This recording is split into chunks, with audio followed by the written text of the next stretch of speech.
Du har også selv sagt, at du har nogle rutiner. Masser. Og en del af det er også det, at før programmet, så råber du dine tekster op rigtig højt.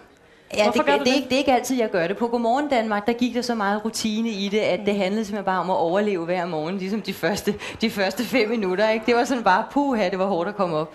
Men jeg havde en periode, jeg lavede et program engang, der hed Mors Hammer, et debatprogram.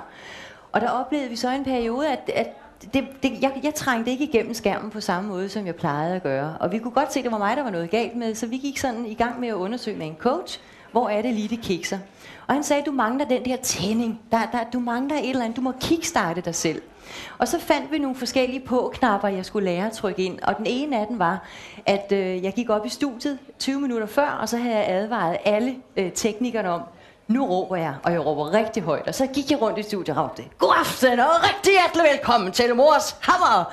Og så skete der bare det, at jeg blev sådan helt rød i kinderne selv, og pulsen begyndte at banke. Og det er det der adrenalinsus, der skal op i kroppen. Og når du har det, og sommerfuglene flyver, så er man klar.